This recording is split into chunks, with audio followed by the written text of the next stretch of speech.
bonjour à tous, bienvenue sur le plateau de Face au territoire sur TV5 Monde en direct ce matin. Mon invité, c'est Elisabeth Borne. Bonjour Elisabeth Borne, merci d'être avec nous. Vous êtes bien sûr ancienne première ministre et députée de Normandie. On va revenir avec vous évidemment sur cette actualité très chargée. Une motion de censure votée hier par le Nouveau Front Populaire et le Rassemblement National contre le gouvernement de Michel Barnier. Dans 30 minutes d'ailleurs, le Premier ministre se rendra à l'Élysée pour remettre la démission de son gouvernement à Emmanuel Macron. On est clairement dans une crise politique. Et Elisabeth Borne, ça me renvoie avec ce que vous écrivez dans votre livre chez Flammarion, Elisabeth Borne, 20 mois à Matignon. Vous y décrivez une culture de l'affrontement particulièrement sanglante. D'ailleurs, vos homologues, Premier ministre en Europe, vous en parlent souvent. Cette culture de l'affrontement, écrivez-vous, se traduit par la recherche d'un gagnant et d'un perdant dans le moindre de nos échanges. Ma conviction est que cette logique d'affrontement et cette absence de culture de dialogue consomment inutilement de l'énergie. Alors, est-ce que c'est possible d'inverser ce qui est dans le caractère des Français, finalement, et donc de leur représentativité nationale? On a vu les débats à l'Assemblée hier. Écoutez, je pense qu'il faut absolument inverser cette culture parce que, comme je le dis dans le livre, je pense qu'on passe beaucoup d'énergie à se contrer les uns les autres au lieu d'essayer de bâtir des compromis. Et moi, j'ai eu à cœur, en tant que Première ministre, dans une majorité qui avait déjà une configuration inédite, puisqu'il nous manquait 40 voix sur chaque texte, de bâtir des compromis. Mais là, ça n'a pas été possible, par exemple.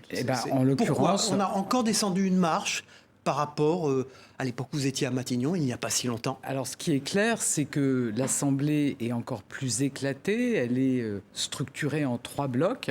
Et ça ne tient qu'à ça, selon vous? Non, je pense. Le caractère des Français que vous décrivez. Alors, je cite dans le livre une remarque que me faisait mon homologue portugais qui dit en France, vous commencez l'enseignement de l'histoire par la Révolution française. Bon, je pense qu'il faut qu'on dépasse cette culture de l'affrontement et qu'on aille vers une culture du compromis, qu'on trouve cette culture du compromis au Parlement. Moi, j'ai pu faire voter plus de 60 textes. On a des caricatures sur le recours au 49.3 pour les budgets, mais j'ai pu faire voter plus de 60 textes. Et puis peut-être avoir en tête que dans les exécutifs locaux, dans les collectivités locales, tous les jours, les élus locaux, au sein de leur conseil municipal, arrivent à trouver des compromis, des majorités d'idées pour faire avancer leur territoire. 20 mois à Matignon, ça devient un record, Elisabeth Borne. Vous trouvez que, dans votre livre, d'ailleurs, que vous n'étiez pas resté assez longtemps. Vous allez faire partie, finalement, des records de longévité, si on regarde les premiers ministres qui se succèdent. Ça se raccourcit ces derniers temps, oui. C'est Elisabeth Borne, la première ministre, l'ex-première ministre, qui est notre invitée ce matin dans Face au territoire. Dans un instant, Stéphane Vernet de Ouest France sur ce plateau. Bonjour Stéphane Vernet, on revient évidemment à Michel Barnier, toujours Premier ministre jusqu'à 10h ce matin, dans 25 minutes. Oui, c'est ça. Alors dans votre livre, Elisabeth Borne, vous commencez par dire que, c'est dans votre tout premier paragraphe, vous expliquez que, à peine nommé, tout le monde disait que vous alliez partir. Vous êtes resté 20 mois. Michel Barnier, c'est l'inverse. Il n'arrêtait pas de dire qu'il allait être là jusqu'en 2027. Il a tenu 90 jours. Qu'est-ce qu'il a raté selon vous ? Non, mais vous savez, quand on est nommé Premier ministre, on ne sait jamais pour quelle durée on est là. Et je pense qu'on a à cœur de se projeter, de faire le maximum pour faire avancer son pays. C'est vrai qu'il a fait face à une assemblée encore plus éclatée, on le disait, que celle que j'avais quand j'étais Première ministre. Et puis, en fait, on a quand même une alliance des contraires qui est totalement contre nature. Quand on voit que le Rassemblement national joint ses voix à celles de la France insoumise et de la gauche pour faire chuter le gouvernement de Michel Barnier, c'est totalement... Ce matin, avec un peu de recul, vous n'avez pas l'impression de vous être fait collectivement avoir? Parce que le choix de Michel Barnier, c'était il faut quelqu'un pour porter un budget et qui ne soit pas censuré par le Rassemblement national. Finalement, le choix s'est porté sur un Premier ministre qui était censé être Rassemblement national compatible. Et on voit qu'en finalement, à l'arrivée, on ne peut pas faire confiance au Rassemblement national et aux extrêmes d'une manière générale. Parce qu'il fallait négocier avec eux. Vous savez, je suis convaincu qu'on ne doit pas courir derrière le Rassemblement national, que le Rassemblement national le démontre une fois de plus. Ils font passer leurs intérêts tactiques avant l'intérêt du pays. Donc, je pense que le prochain Premier ministre devra pouvoir, à minima, s'appuyer sur un accord de non-censure. Donc venant de la gauche. Mais avec qui ? Je vais pas... Enfin, c'est le président de la République qui nomme le Premier ministre. Je pense qu'il faudra s'appuyer sur un accord de non-censure allant de la gauche progressiste à la droite républicaine. Vous, précisément, vous avez compris, vous avez su vraiment, à quel moment vous avez compris que Michel Barnier serait censuré ? Écoutez, moi, je pense qu'on peut tous constater que le comportement du Rassemblement national, il a sans doute peu à voir avec le débat budgétaire, il a sans doute à voir avec les affaires propres au parti de Marine Le Pen. 2027 aussi. Donc ça veut dire que la décision était prise. Le Rassemblement national, vous voyez, après nous avoir fait croire qu'il voulait se positionner comme un parti de gouvernement, après nous avoir vendu leur normalisation, en fait, ils ont montré leur vrai visage, c'est-à-dire un parti qui fait passer ses intérêts tactiques toute la avant partie le reste. Surenchère, négociation, c'était du vent ? Vous pensez que la décision était prise par Marine Le Pen bien avant ? Enfin, moi, je suis convaincu que le Rassemblement national renoue avec ce qu'il a été et ce qu'il est, un parti qui veut la crise. Et c'est ça qui a conduit le Rassemblement national à joindre ses voix à une motion de censure qui pourtant avait un paragraphe qui n'a pas pu échapper à Marine Le Pen, qui était une critique violente du Rassemblement national. Dans tous les débats qui ont précédé la séance, il y a eu pas mal de récits, d'arguments présentés par les uns et les autres. Vous-même, vous avez dépeint les conséquences possibles d'un rejet du budget de la sécurité sociale de manière très forte, en disant que la carte vitale ne marcherait plus, que les pensions de retraite pourraient pas être versées, etc. Est-ce que vous regrettez vous êtes allé un peu fort, beaucoup trop fort ? Vous le regrettez ? Ce que je dis, c'est que en votant cette censure, tous ceux qui ont voté cette censure, du Rassemblement national au NFP, plongent notre pays dans une situation inédite. Alors, il y a des dispositions d'urgence qui existent pour assurer la continuité des services publics. La loi spéciale, Marine Le Pen a dit que le RN la voterait. Enfin oui, mais vous savez, moi je me méfie. Écoutez, moi c'est dans un autre contexte. Sur la loi immigration, le matin il disait... il proférait les pires critiques sur cette loi. Le soir, il l'a votée. Ça fait l'objet d'un chapitre entier dans votre livre. En trouvant que c'était finalement une victoire idéologique. Donc moi, je pense qu'on ne peut pas compter sur le Rassemblement national. Voilà, j'espère évidemment que cette loi spéciale pourra être votée et assurer un minimum de continuité. Alors, on a des oppositions qui, à droite comme à gauche, disent mais finalement tout ça n'est pas très grave puisqu'on va avoir un nouveau gouvernement qui va pouvoir remettre un budget en place, d'équerre, et donc tous les inconvénients qui sont annoncés seront surmontés rapidement. La question c'est est-ce que l'Assemblée telle qu'on la connaît aujourd'hui vous paraît capable d'accepter un gouvernement quel qu'il soit sans le censurer à nouveau et à nouveau et à nouveau et à nouveau, parce qu'on est rentré dans une période où on va voir les premiers ministres valser comme ça sans arrêt parce que personne n'arrive à se mettre d'accord. Très 4e République. En fait, on a des institutions solides, et moi je pense que vraiment la Constitution de la 5e République, contrairement à d'autres, moi j'y suis très attaché. Il y a des mesures d'urgence qui peuvent être prises, et puis je pense qu'il faut ce matin que ceux qui étaient des partis de gouvernement, je pense au Parti socialiste qui était, il y a 7 ans, aux responsabilités, mesurent ce qui s'est passé et se ressaisissent et permettent de trouver, je vous dis, à minima, les conditions d'une non-censure pour doter le pays d'un budget. Est-ce que ça, c'est possible ? Je vous pose la question parce que dans votre livre « 20 mois à Matignon », vous expliquez que le jour de votre discours de politique générale, vous prenez conscience, en regardant l'attitude des députés du Parti socialiste dans l'hémicycle, de leur niveau de dépendance vis-à-vis des insoumis et de la France insoumise. Est-ce que ce que vous avez vu hier dans l'hémicycle vous pousse à croire que ce qu'on appelle les sociodémocrates pourraient s'affranchir de la France insoumise pour rentrer dans une logique de coalition où ils sont toujours totalement dépendants de la France insoumise ? Alors, je pense qu'ils mesurent aujourd'hui qu'on ne peut pas plonger le pays dans la crise comme ils l'ont fait hier. Je pense qu'ils mesurent que leurs électeurs attendent autre chose du Parti socialiste.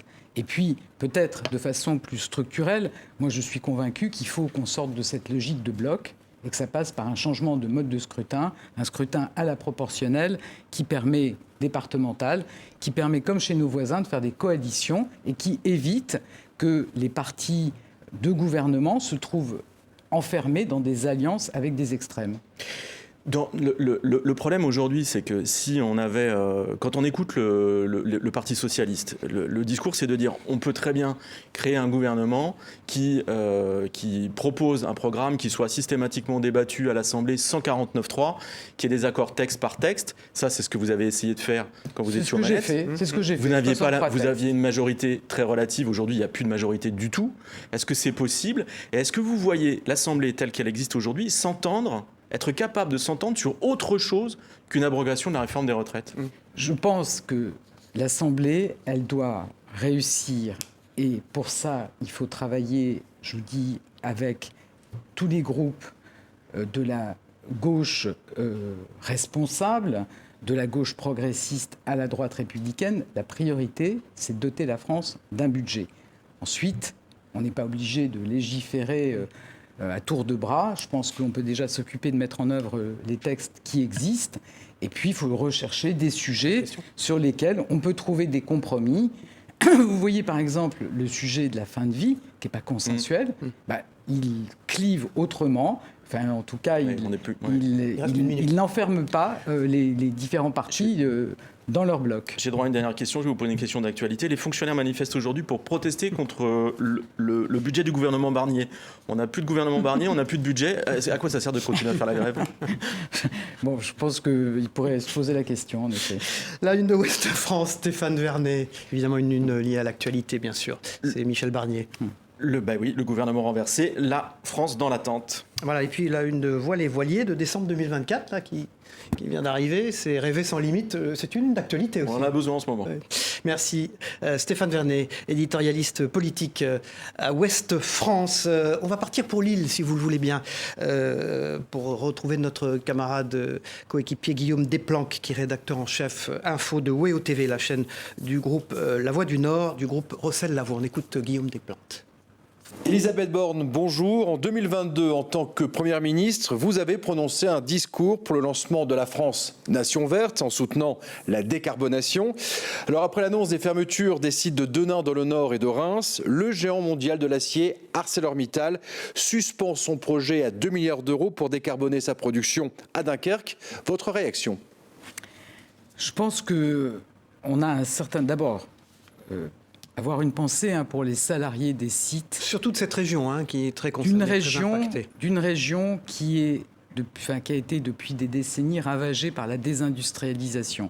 Donc une pensée pour les salariés et pour ces territoires pour lesquels la réindustrialisation est un enjeu prioritaire. Mais moi, je suis convaincu qu'il faut poursuivre cette politique de réindustrialisation, qu'il faut soutenir la décarbonation de notre industrie. Et dans ce budget, en suspens, oui, il y a 1,5 milliard d'euros qui sont prévus pour accompagner cette décarbonation de l'industrie. Et puis, il faut une réaction à l'échelle de l'Europe pour se protéger aussi de la concurrence déloyale de la Chine, se préparer aussi aux mesures que l'administration américaine pourrait prendre. Il faut qu'on sorte de notre naïveté et qu'on sache lutter contre la concurrence déloyale, protéger nos marchés dans des secteurs comme la sidérurgie, la chimie ou l'automobile. On repart à Lille avec Guillaume Desplanques.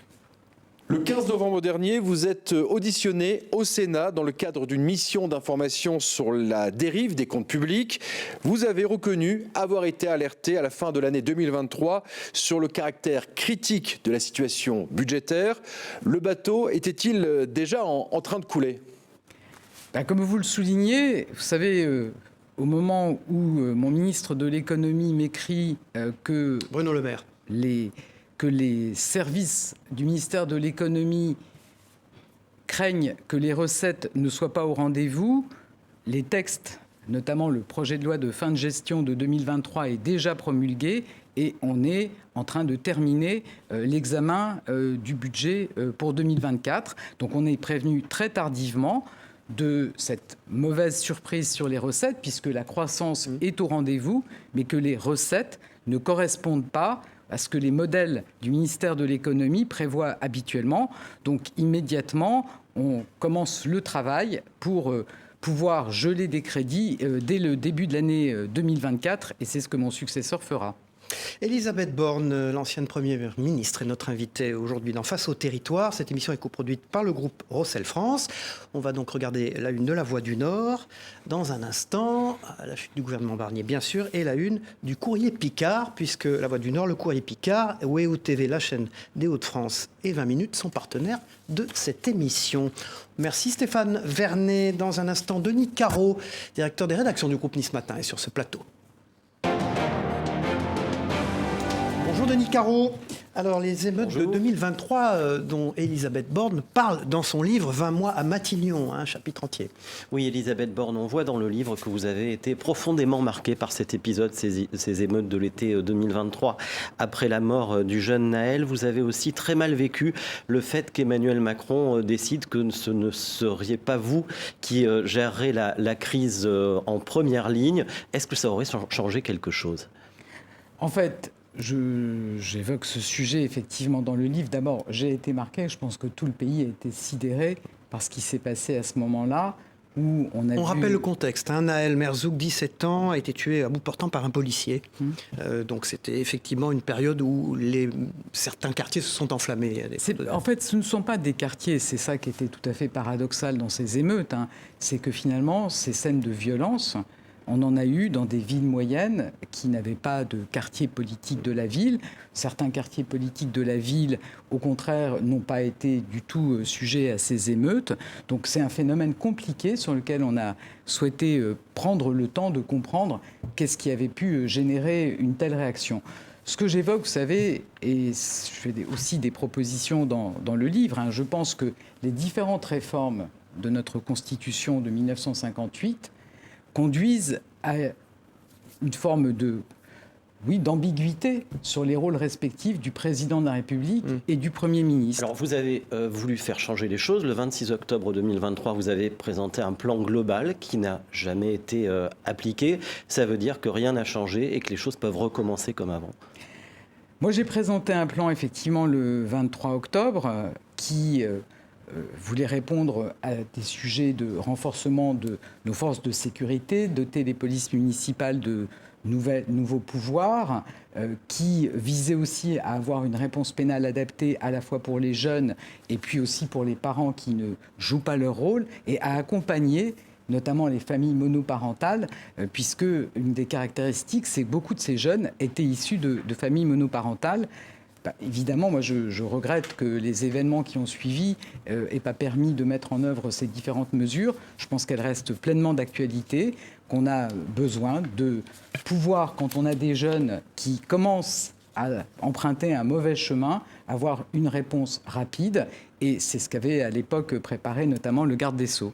Vous aviez également préparé un plan national de lutte contre les stupéfiants. On voit que depuis, le narcotrafic a gagné et fait des morts partout dans les banlieues. Là aussi, ce plan n'a pas été mis en œuvre. Alors, effectivement, la succession de ce qui s'est passé ces derniers mois n'a pas permis de le mettre en œuvre. Il y a ce nouveau plan national de lutte contre les stupéfiants sur lequel je pense qu'il est important d'avancer. Et puis, vous savez, il y a aussi la proposition qui avait été faite à l'époque par Éric Dupond-Moretti de créer un nouveau parquet national pour lutter contre la criminalité organisée. Moi, j'ai entendu il y a quelques jours Bruno Retailleau et Didier Migaud dire qu'ils voulaient s'en saisir. Je pense que c'est important de prendre la mesure de ce qu'est ce trafic de drogue qui souvent renvoie à des réseaux internationaux et donc nécessite une action coordonnée à l'échelle nationale et avec les pays voisins. Là, on parle d'action coordonnée. On n'a plus de gouvernement aujourd'hui. Est-ce à dire qu'on est en train, par l'inaction de l'État, de livrer ces quartiers, ces cités au narcotrafic, à la mexicanisation, c'est l'expression employée par Bruno Retailleau, de quartiers qui sont gérés par des trafiquants qui sont en prison et qui font la loi partout? Alors, je n'ai pas de doute que le président de la République va renommer un Premier ministre et que le gouvernement va pouvoir se remettre au travail. Il y a beaucoup de dispositions qui sont prêtes, qui doivent être mises en œuvre.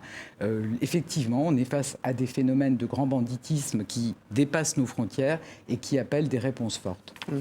Sur un autre sujet, on reproche souvent à l'État de ne pas être assez efficace. Dans votre livre, vous préconisez le renforcement du rôle de son représentant, le préfet, même s'il doit pouvoir déroger aux règles si celles-ci sont manifestement inadaptées. C'est un peu étonnant, non? Et je rappelle que vous avez été vous-même préfète. Absolument, d'une très belle région qui s'appelait Poitou-Charentes à l'époque. Non, moi je suis convaincu, vous voyez, qu'on a eu une décentralisation dans notre pays, mais il y a encore beaucoup de normes qui sont définies à l'échelon national. Donc finalement, on reste un pays très jacobin. Et je pense qu'on peut faire confiance au territoire, je pense qu'on peut faire confiance aux représentants de l'État dans les territoires, et peut-être changer l'état d'esprit aussi des services de l'État pour qu'ils ne soient pas les gardiens de la norme, mais qu'ils soient les accompagnateurs des projets locaux, des projets des entreprises, des collectivités. Le préfet n'a pas assez de pouvoir aujourd'hui. Alors le préfet peut déroger à tous les textes réglementaires.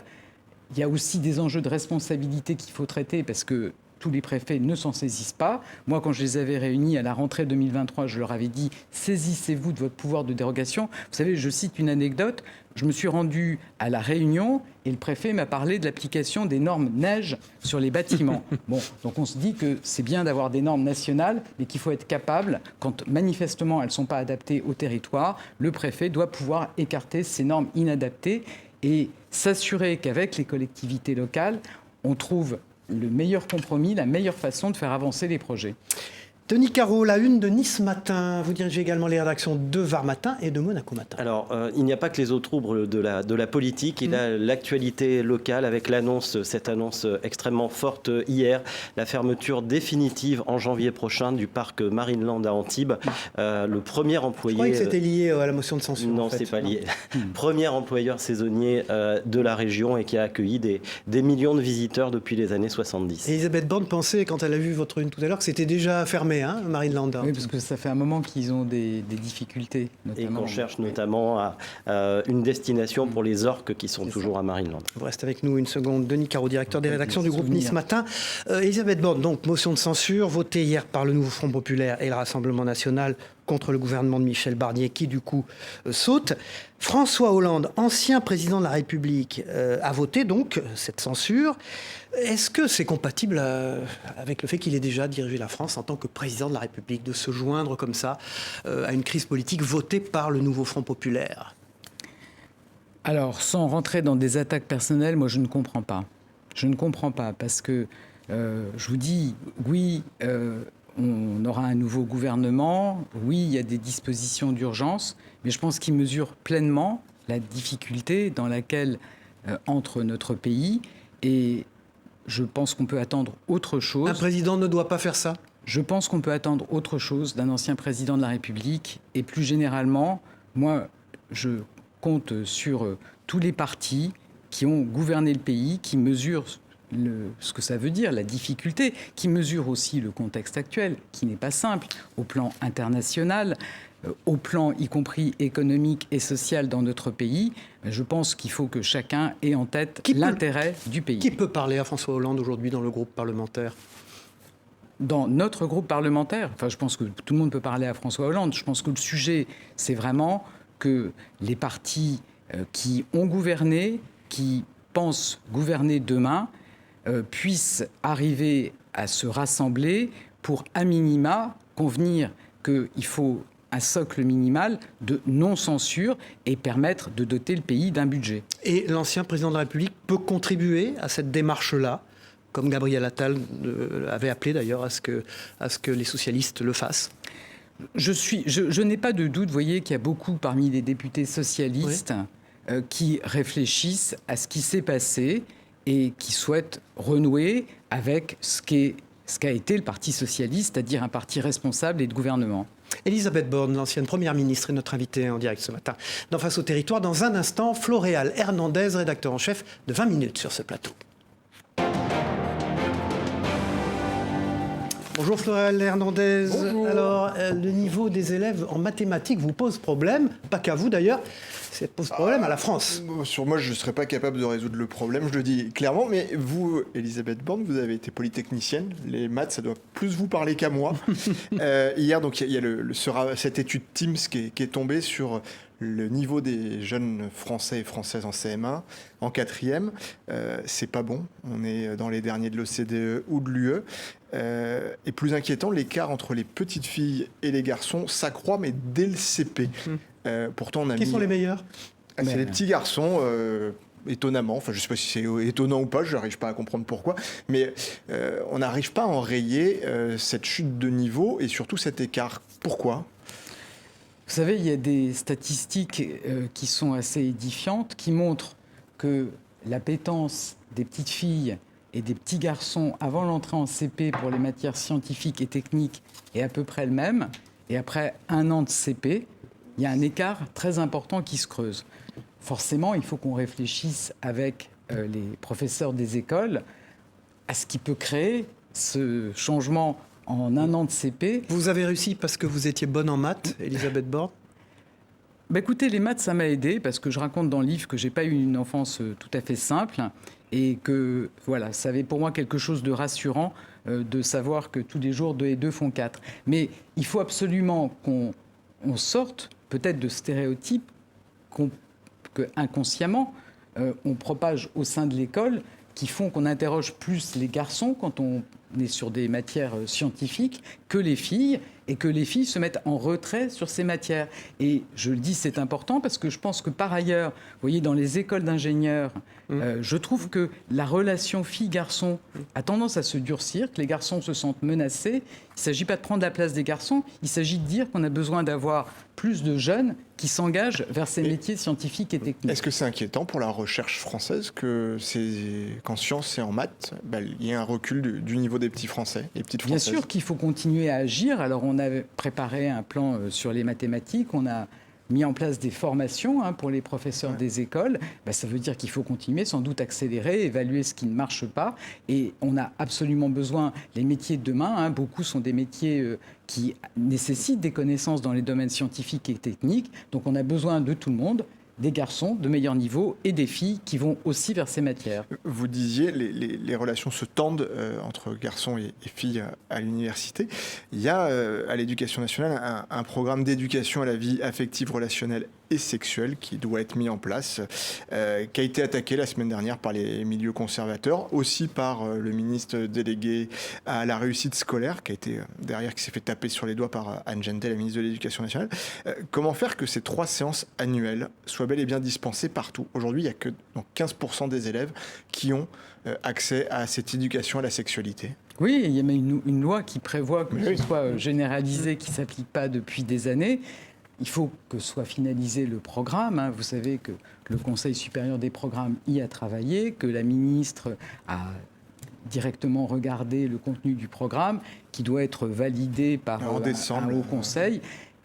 Voilà, je pense qu'il faut aussi que chacun prenne un peu de recul par rapport à ces préventions qu'on peut avoir. C'est très important d'apprendre aux enfants le respect entre les filles et les garçons, l'égalité entre les femmes et les hommes. Et ça fait partie aussi de ce qu'on doit apprendre à l'école, au primaire, au collège. Et arrêtons les caricatures. Je pense que le travail est fait sérieusement. Il va se poursuivre pour arriver à un bon programme qui doit être enseigné aux élèves.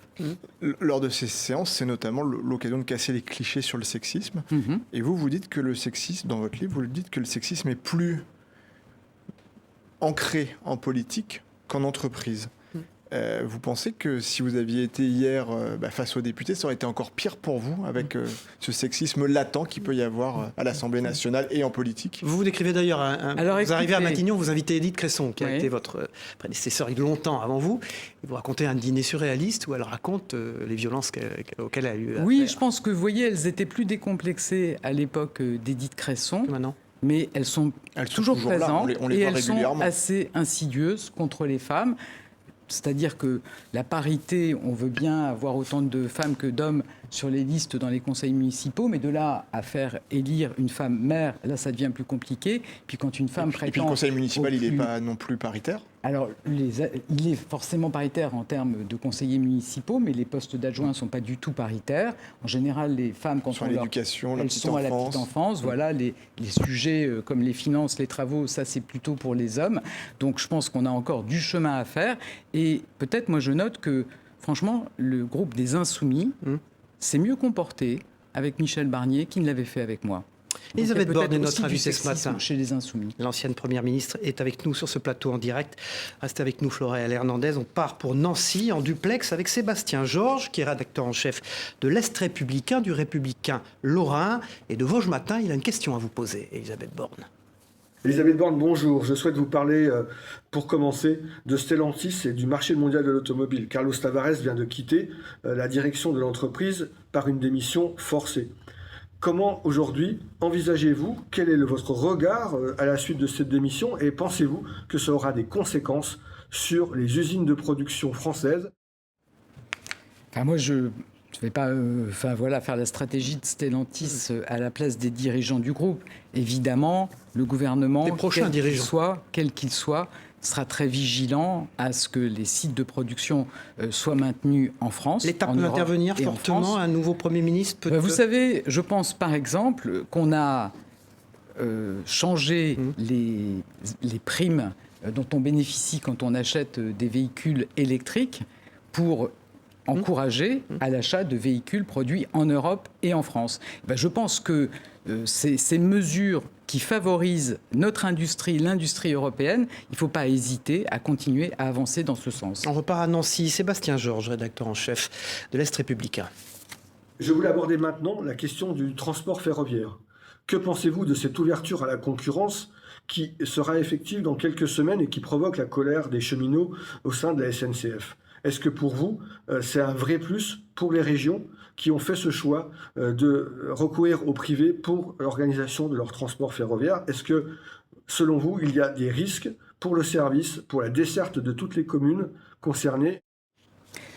Alors, vous savez, cette ouverture à la concurrence, je rappelle, pour ceux qui l'auraient oublié, et quand moi j'ai présenté le texte qui portait le cadre social pour accompagner cette ouverture à la concurrence, j'ai noté que sur la gauche de l'hémicycle, il semblait avoir oublié que l'accord a été trouvé au niveau européen sous François Hollande. Donc ça ne date pas d'hier, ça date donc du quinquennat de François Hollande.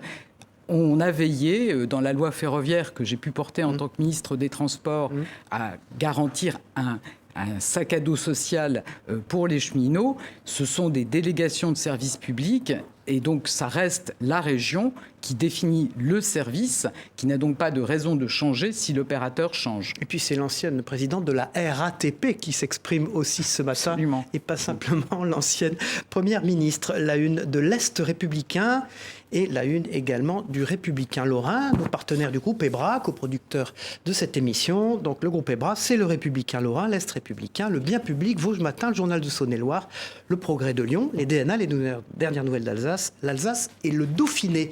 Elisabeth Borne est notre invitée ce matin. Merci. Floréal Hernandez, rédacteur en chef de 20 minutes. Dans un instant, Tom Benoît de Géostratégie sur ce plateau. Bonjour Tom Benoît avec la sécurité sociale. Absolument, un sujet qui, j'allais dire, vous est cher, mais en tout cas auquel vous avez été confronté, Elisabeth Borne. Alors, s'il n'y a pas de plan de loi de finances sur la sécurité sociale, il y a quelque chose que tout le monde semble oublier finalement, c'est qu'on ne peut plus donner l'autorisation en tant qu'État aux caisses d'allocation de sécurité sociale d'emprunter sur les marchés financiers. Il n'y a pas de risque de shutdown, mais qu'est-ce qui peut se passer dans ce cas-là ?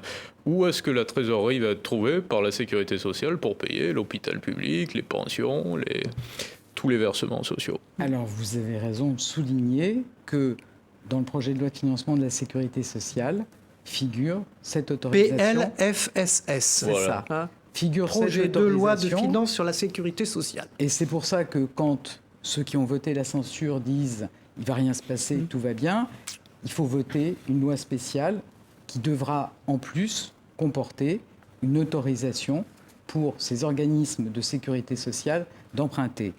J'espère que ceux qui ont manqué de responsabilité en votant la censure feront preuve de responsabilité pour pouvoir voter cette autorisation d'emprunt. On en a impérativement besoin. Vous savez, les besoins d'emprunt de ces organismes de sécurité sociale, c'est des dizaines de milliards d'euros. Je crois que c'était 45 milliards d'euros, ça devrait être en 2024, ça doit être 65 pour 2025. Est-ce que vous avez le sentiment, si je puis dire, d'être quelque peu dédiabolisé par rapport à l'usage du 49.3 ? Vous aviez battu un record, celui de Michel Rocard, en 49.3, et vous... Non, j'avais pas battu le record. Vous n'avez pas battu le record de Michel Rocard. Vous m'excusez alors, mais vous rappelez d'ailleurs très justement que pour certains projets de loi, il y a énormément de 49.3 qui passent au coup par coup, si je puis dire. Et aujourd'hui, finalement, Michel Barnier n'a pas résisté. Personnellement, comment est-ce que vous le vivez ? Vous pointez d'ailleurs, de la part des journalistes, une méconnaissance de ces systèmes-là en disant Elisabeth Borne a utilisé le 49.3, voilà, ce que vous considérez comme faux, en fait. Vous savez, pour faire adopter un budget dans la situation où j'étais, c'est-à-dire pas exactement la même que Michel Barnier, sans doute moins difficile à l'Assemblée, mais plus compliqué au Sénat. Je ne pouvais pas faire ce qu'il a voulu faire, c'est-à-dire s'appuyer sur le Sénat. Il faut 10 votes pour un budget. Et quand toutes les oppositions ont décidé de voter systématiquement contre, il faut 10-49-3. C'est la même motivation, mais c'est toujours le même texte dont on est en train de parler. Mais on peut toiletter tout ça, c'est possible de le rendre plus lisible pour les gens ou pas ? Vous savez, déjà, les oppositions peuvent éviter de faire des caricatures, peuvent éviter de déposer des motions de censure à tour de bras, comme elles peuvent éviter de déposer des motions de rejet. Vous savez, LFI dépose systématiquement des motions de rejet.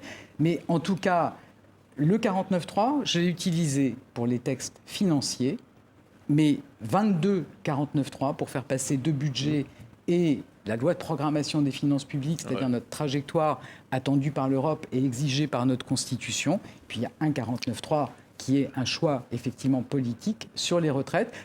Tous les autres textes ont été votés en trouvant des majorités avec la droite ou avec la gauche de l'hémicycle. Il y a un autre sujet très important qui est un peu le retour de l'impôt sur la fortune, pour ainsi dire, qui a été voté donc par le Sénat. C'est toujours l'impôt sur la fortune immobilière, mais qui est élargi au bitcoin, par exemple, aux cryptoactifs, et puis également aux liquidités, sur des comptes courants, sur des assurances-vie. Par ailleurs, on relève le barème, qui était à 1,5 million environ, à 2,57 millions, mais ça n'est plus un impôt sur la fortune immobilière, c'est un impôt sur la fortune qui fait son retour. Qu'est-ce que vous en pensez ? Vous savez, je pense que... Qui fait son retour en silence, si je puis dire. Oui, enfin, moi je pense que, évidemment, tout le monde a envie de dire il faut taxer les riches, les super riches. Pas tout le monde, pas forcément. Non, mais, enfin, voilà. Ce à quoi c'est une tonalité qu'on entend beaucoup. C'est évocateur, en tout cas, de dire. Ce à quoi il faut faire attention... C'est de ne pas taxer les classes moyennes. C'est d'abord de ne pas taxer les classes moyennes, et puis de faire attention qu'on n'est pas dans un monde fermé, que remettre des impôts sur les entreprises, on peut trouver ça amusant ou intéressant ou populaire. Simplement, les entreprises, elles se délocalisent. Elles sont étouffées. La croissance pour la France et pour l'Allemagne est prévue largement à la baisse par rapport à la croissance mondiale qui se maintient plutôt bien et celle des États-Unis qui est particulièrement vigoureuse.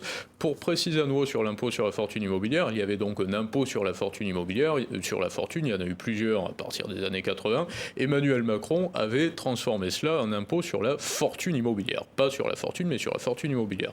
Donc, très précisément, si vous êtes propriétaire d'un yacht, vous ne payez plus d'impôt sur la fortune, puisque le yacht n'est pas de la fortune immobilière.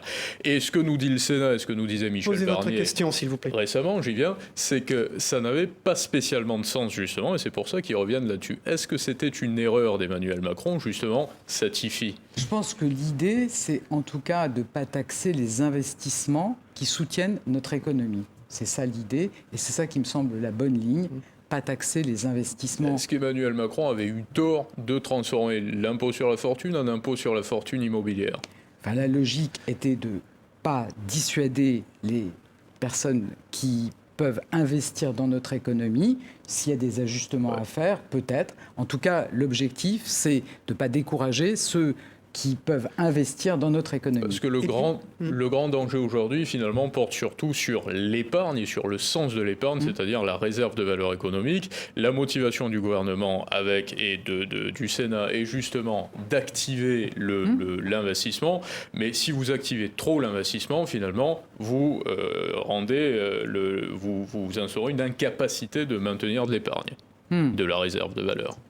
Alors, les conséquences économiques de l'élection de Donald Trump, qui sera là dans 2 jours Avec une croissance, comme on le disait, très vigoureuse aux États-Unis, une politique pro-business, justement pour les entreprises américaines, les équipementiers automobiles, comment est-ce que vous voyez la situation pour l'industrie en Europe, que ce soit en Allemagne ou en France? Vous savez, je pense que plus que jamais, il faut que l'Europe soit unie sur tous les sujets. Il faut qu'elle soit unie pour sa défense, en ayant bien compris qu'il fallait d'abord qu'on compte sur nous-mêmes. Il faut qu'elle soit unie pour défendre son industrie, pour se préparer aux technologies de demain. Il faut qu'elle évite, qu'elle se batte contre la concurrence déloyale. Et donc, la réponse à l'élection de Donald Trump, c'est une Europe plus unie que jamais. On va pouvoir lui parler de Donald Trump samedi, ou ça ne se fait pas dans une cathédrale de dire tout ça au président américain? Est-ce que le président de la République va pouvoir lui dire quelque chose là-dessus? J'imagine qu'ils doivent avoir un échange. Ce qui est important, surtout, c'est de se dire, c'est une Europe plus unie. Pourquoi? Une Europe pro-business ou surtout une Europe plus unie? Non, mais une Europe plus unie pour notre défense, parce qu'on a bien compris que les États-Unis, l'Europe, ce n'est pas leur premier sujet de préoccupation, et donc c'est bien de compter sur nous-mêmes.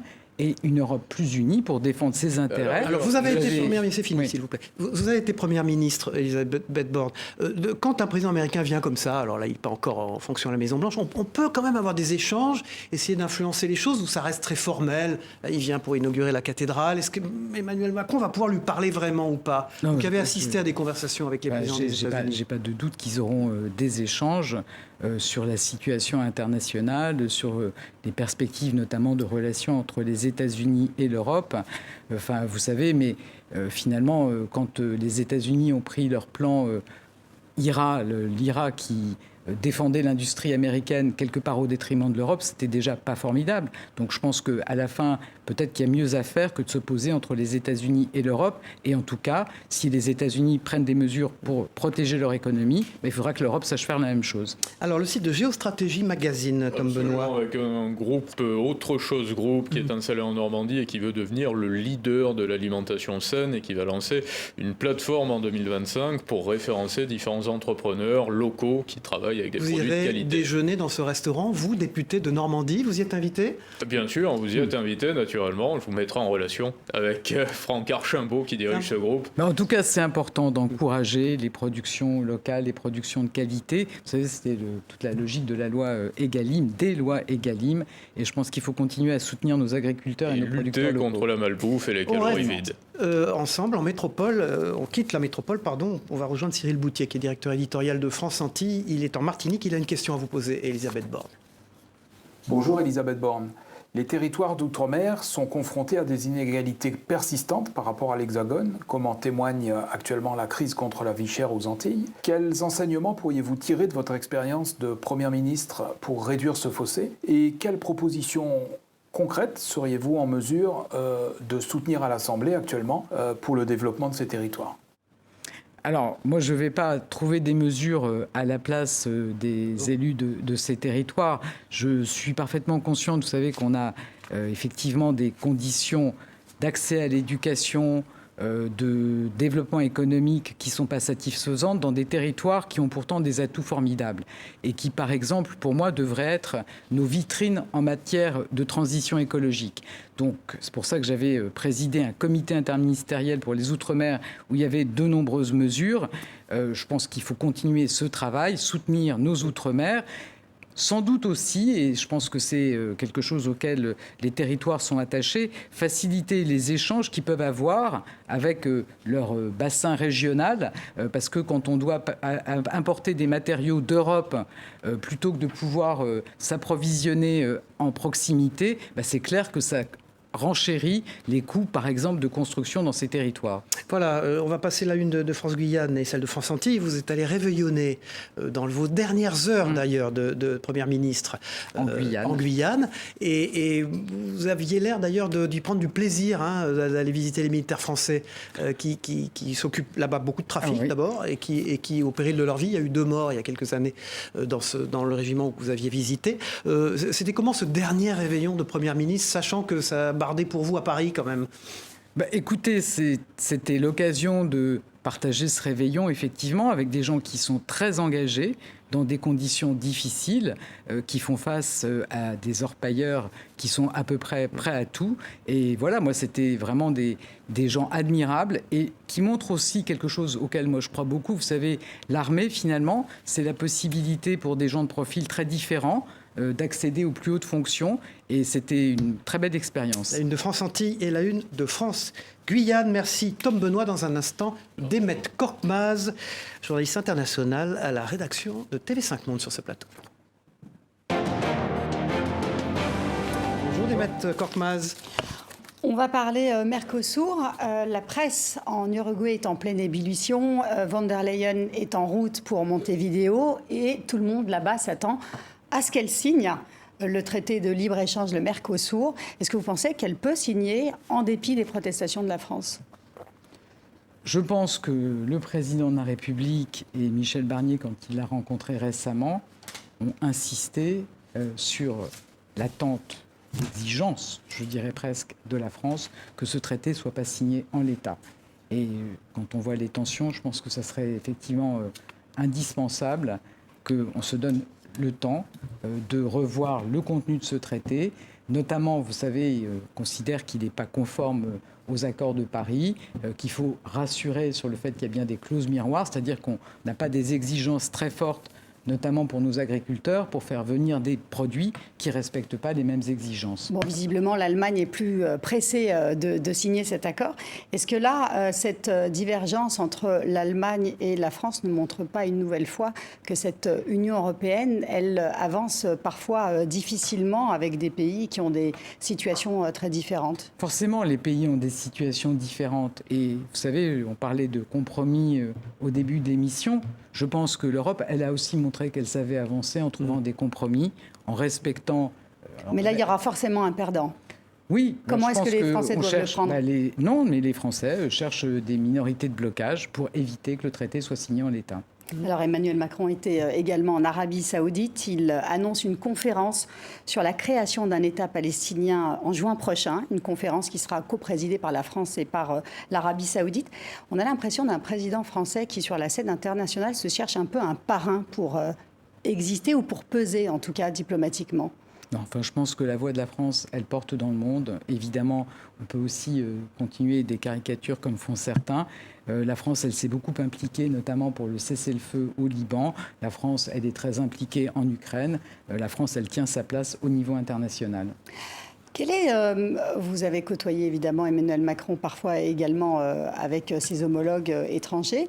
Quel type de lien il entend garder avec ses homologues ? Je vous questionne, je vous pose cette question parce qu'Emmanuel Macron aime jouer la proximité. Il aime jouer, là il a invité Donald Trump alors qu'il n'est pas encore installé à la Maison-Blanche. Donc, qu'est-ce que vous pensez de cette façon de faire ? Est-ce que...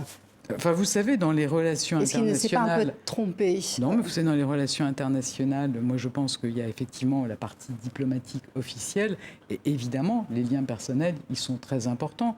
Enfin, moi, quand j'évoquais le Premier ministre portugais, oui, c'est très important aussi d'avoir une relation personnelle avec vos homologues et c'est ce que fait Emmanuel Macron. Qu'est-ce que vous feriez, vous, à sa place ? Quel type de présidente vous pourriez être vous, Oula. On en reparlera. Déjà, vous serez présidente du Conseil national de Renaissance dimanche. Voilà, on va confirmer votre élection. Soumis aux adhérents, c'est voilà. Soumis aux adhérents. Et quel type de présidente allez-vous être pour Renaissance donc ? Vous savez, je pense qu'on voit qu'on est à défaut d'être en 2027 dans un moment où la situation politique est très compliquée, où il y a beaucoup de doutes, d'impatience, parfois de colère chez nos concitoyens.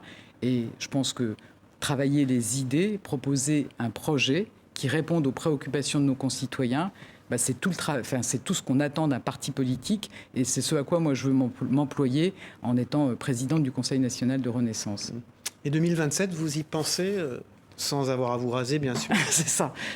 Non, je pense que le sujet, je vous dis, dans une période politique qui est marquée par la montée de beaucoup de doutes, de défiance vis-à-vis de la classe politique, je crois que notre responsabilité à tous, c'est de montrer qu'on est à l'écoute de nos concitoyens, qu'on comprend leurs préoccupations et qu'on est déterminé à y apporter des réponses et donc qu'on travaille sur un projet. Que peut dire le président de la République ce soir aux Français, Elisabeth Borne? D'abord, aura-t-il nommé un Premier ministre d'ici là? Et s'il ne l'a pas nommé, que peut-il dire? Non, mais moi, je ne lis pas dans le marc de café. Je ne vais pas vous faire l'interview du président. Dans 20 mois à Matignon, on explique que vous avez quand même de très nombreuses occasions de le connaître un peu mieux. Ah oui. Hein? Donc, alors que d'ailleurs, lorsque vous êtes nommé Premier ministre, vous dites que vous ne l'aviez pas rencontré en tête-à-tête de nombreuses fois, en fait. Non, parce que chacun peut avoir la conception qu'il veut de sa fonction. Moi, je considérais qu'en tant que ministre, il m'appartenait de faire avancer mes dossiers et pas de solliciter le président de la République en permanence. Donc voilà, j'imagine que le président de la République voudra aussi... Alors, vous qui avez dialogué au sommet de l'État avec lui, voilà, dans quelle quadrature du cercle se trouve-t-il et que peut-il dire ce soir? Il va s'adresser aux Français à 20h. Je ne vais pas faire de la fiction sur ce que pourra dire le président de la République. Je pense que chacun a en tête... Il vous a demandé conseil ou il a pris vos conseils depuis 24 heures? On a l'occasion d'échanger sur la situation et sur l'orientation qui doit être prise. Moi, j'ai eu l'occasion de le dire. Je pense vraiment que maintenant, il faut être capable de trouver un accord de non-censure avec les partis de la gauche progressiste à la droite républicaine. Je pense que le président aura aussi à cœur de rappeler qu'on a des institutions solides et qu'on va surmonter cette période difficile et qu'il faut que notre pays aille de l'avant. On est dans une période, je vous dis, où les défis sont énormes, où la situation géopolitique est compliquée, la transition écologique, le défi climatique est toujours là, il faut que le pays avance. Alors vous décrivez donc un profil de Premier ministre. Au début de l'émission, vous avez expliqué qu'il pouvait donc rassembler assez largement, notamment à gauche. En fait, vous décrivez un profil qui est le vôtre. C'est ça. Non, ça va, merci. Si on vous le proposait, vous diriez non? Non, mais je pense que c'est absolument pas envisageable. Quel est l'avenir d'Elisabeth Borne? Alors, présidente du Conseil national de Renaissance, mais après, il n'est pas illogique de penser qu'ayant été Première ministre de la France, 20 mois, vous avez écrit un livre d'ailleurs qui retrace cette aventure humaine aussi, pas simplement politique. Qu'est-ce que vous pouvez faire maintenant pour être utile à votre pays? Moi, je vous dis ce que je souhaite faire aujourd'hui. Peut-être, j'aimerais bien que les lecteurs puissent retenir de ce livre qu'on peut s'engager en politique en ayant eu une vie avant. Moi, quand le Mais avec de grandes ambitions encore? Non, mais vous savez, quand le président de la République m'a proposé de rentrer dans son premier gouvernement, moi, j'étais PDG d'une très belle entreprise publique. Donc, je me suis engagé pour servir mon pays. Et c'est ce qui m'anime. Il se trouve que mon histoire fait que c'est grâce à la République que j'ai pu faire des études, être pupille de la nation. Et mon ambition, c'est de servir mon pays et d'être capable, notamment, de proposer un projet qui réponde aux préoccupations des Français. Avec peut-être 2027, en tout cas, dans le viseur. Voilà, merci Elisabeth Borne, ancienne Première ministre, d'avoir été notre invitée ce matin face donc à cette actualité, face au territoire. On se retrouve jeudi prochain, les programmes continuent bien sûr sur TV5 Monde. Au revoir à tous.